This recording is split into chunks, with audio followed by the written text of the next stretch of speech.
I introduce to you Jim Bosley.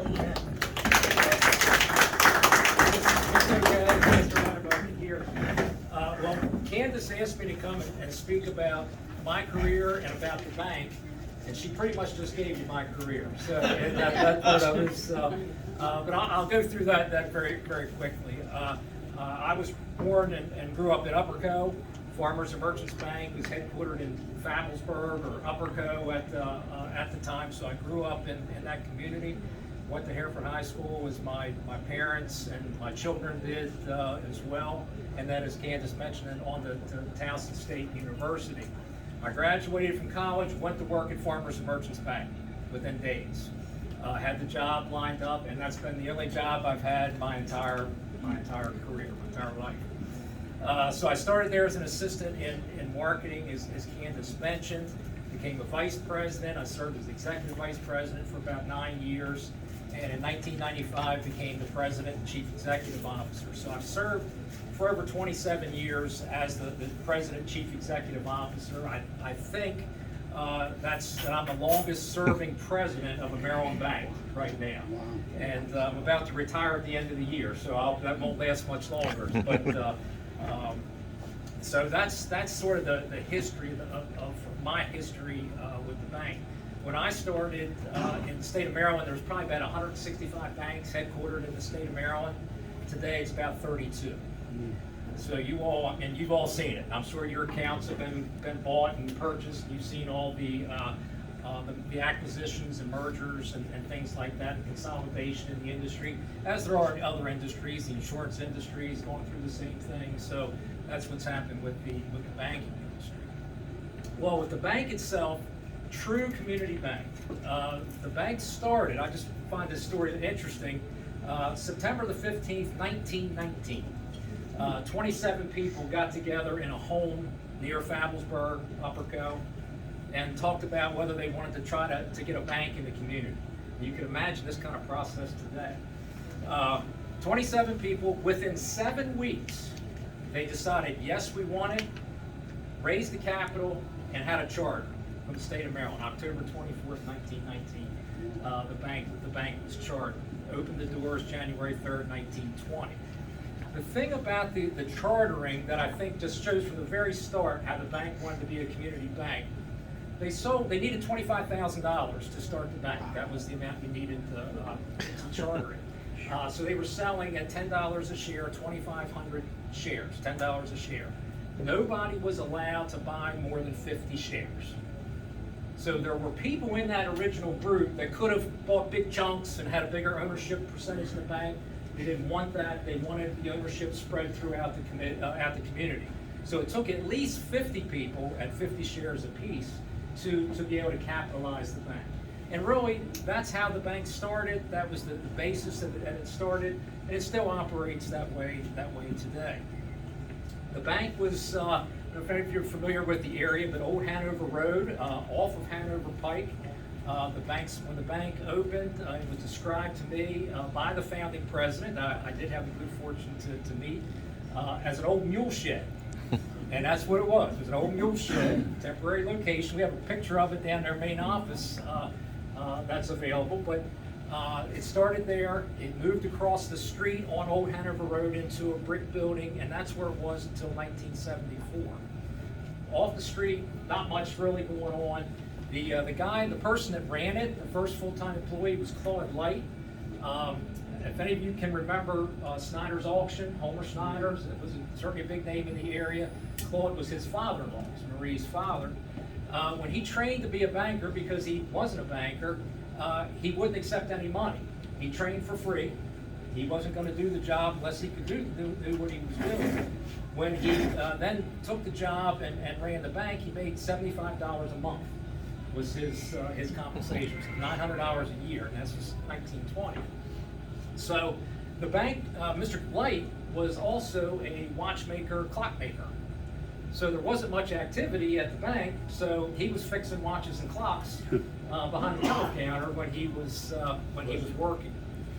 So the bank, through 1974, it was in that building. 1974 is when the bank moved up at the corner of 91 and 30 much better location. It was the Huffman store prior to that. The bank bought it and opened there. That then, from 1974, the Hampstead branch was opened in 1990, which is the one in Roberts Field by Pizza Hut there. Next was 1996. We opened the first in-store branch in Carroll County. It was in a Festival Foods store. Many of you may remember Festival Foods, now Weiss Market down in Greenmount. We were there from 1996 to 2012. And in 2012, we moved across the street in a store in the Walmart, which is Candace's branch. 1999, we opened a branch in Reisterstown. 2004, Owings Mills. 2011, Westminster. And then 2012, we relocated the in-store branch. And in 2020, after over 100 years in business and completely organic growth, we did an acquisition. We bought Carroll Community Bank, and from that we got our Eldersburg location, which is to this day our biggest location by deposits. So that's sort of a history of the bank. Where we are now, banks are traditionally measured by asset size. When I started with the bank, it was 14 million in assets. When I became president, it was 65 million. And we ended last year at 717 million in total assets. So it's been very steady. And like I say, all organic except for the acquisition of Carroll Community Bank in 2020. That gave us a jump there. We've got about 630 million in deposits, about 500 million in loans. The market value of the bank today is about $65 million. So it was a good investment to those people back in 1990. We are publicly traded. We're registered with the SEC. As a bank, we're highly regulated. We report to the state of Maryland, the FDIC, the Federal Reserve Bank, and the Securities and Exchange Commission. So we have all those groups that we report to and have audits and examinations and that type of thing. The bank has, stayed, I think, true to its roots as a community bank. Certainly during COVID, PPP program, we made $60 million worth of PPP loans. At this point, they've all been forgiven down to about $1.9 million. So it's just less than $2 million out of 60 that are still left. But all the rest have been forgiven. Those businesses receive those monies for free from the government. So I was asked to talk maybe a little bit about current events. That'd be great. With that, and that sort of plays into, people were seeing. Yesterday, the Fed raised the Fed funds rate by 75 basis points. The banks will raise the prime rate today by 75 basis points. We'd already had 75 earlier in the year, so we're up at 1.5% from where we started the year. Yet deposit rates have not changed. Is that a surprise to anybody? I'd be surprised if I wasn't getting that question. Why? Rates are going up. Loan rates are going up. Residential mortgages are up over 3% from where they were at this time last year. We're 6% now on a residential mortgage. Why haven't deposit rates gone up? And it sort of plays into the COVID situation. When COVID hit and the government came out with all the programs, the PPP programs for businesses, a lot of programs also for individuals where they're sending out checks, they pumped so much money into the economy that ended up sitting in the banks. The banks were loaded with liquidity, just completely loaded. Didn't know what to do with it, honestly, to make any money. Prior to this year, even the investment rates were extremely low. So it's a supply and demand. Banks want the deposits so they can fund their loans. They've got all the deposits they need right now. They don't need extra liquidity, so they haven't needed to raise their rates yet. So it's a very unusual circumstance. Normally you would expect to see things go up as the Fed starts to move up. That's why it hasn't. It will. We'll get to the point where banks need funding again, need the deposits, and then you'll start to see the rates. And once it starts, the competition will keep things going up. But that has a lot to do. That's the reason why you're not seeing the bank rates increase. Commercial loan rates are increasing. Last year, we were seeing stuff even in the low 3s. You're now in the high 4s, and after yesterday, you'll probably be seeing 5 and a little over 5 on a commercial loan. As I mentioned, the residential mortgage, you're at 6% today, 30 years, about 5 1/4 on a 15-year loan. So it's a different world. We know what's happening with gas prices, with food prices, with inflation. The idea is we talked about inflation a little bit earlier. They're trying to raise the rates to stem the demand. Right now, the demand is so strong, it outpaces supply, and that's what allows the pricing to go up. So what they're trying to do is bring the rates up to depress demand, try to get the demand in line with supply, and normalize the economy. That's the goal. That's the goal. So with that, is it under any questions about? Go ahead. I was on the board of directors of Tower Federal Credit Union for 9 years. I know your enemy. There you go. I was going to boo, but I didn't. But I don't think everybody realizes that these Fed rates increases, it really affects the rates they pay on consumer credit, short-term lending rates, whatnot. What's your advice for business owners? Because again, a lot of business owners may be carrying a lot of debt. So what's your advice? I mean, I think a lot of reasons we don't have a whole lot of deposits is people paying on debt. Yeah.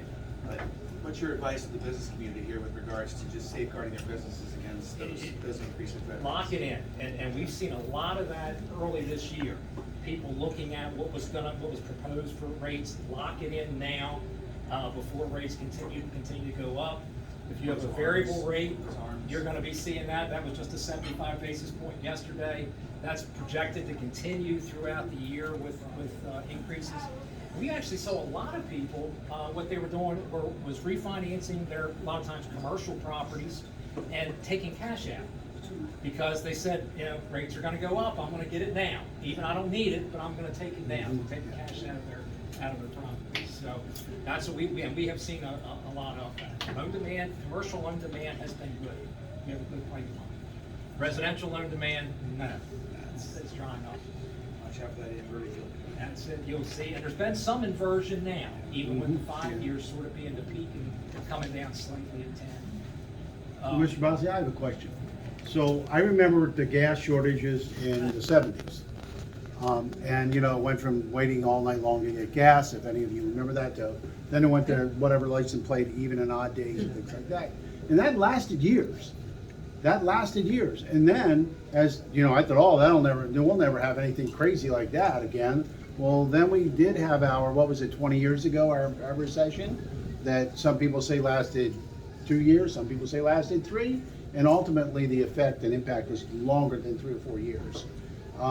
The economic landscape that we see today will take time to level out. Do you have an opinion of maybe? I'm not asking a specific time frame. That would be silly. But do you believe it's going to be a really long thing? Do you see that kind of based on the landscape that you see? We follow an economist Okay. from First Horizon by the name of Chris Lowe, who's been remarkably accurate over the years. His thought, he's certainly showing the upturn right now through the first quarter of next year. Mm-hmm. He actually predicts rates starting to come back down after the first quarter of next year. Great.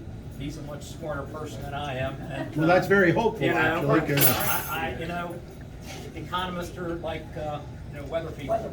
Right. Yeah. Well, that's very hopeful because I know coming off of COVID and now where we're at, we have business people that have just been suffering for now years. You can't predict COVID. We know that. So that again, thank you. That's hope. That's some hopeful news. Does anybody have any more questions for Mr. Bosley? Jim, Thank you very much for having me. thank you very, very much. It's quite interesting.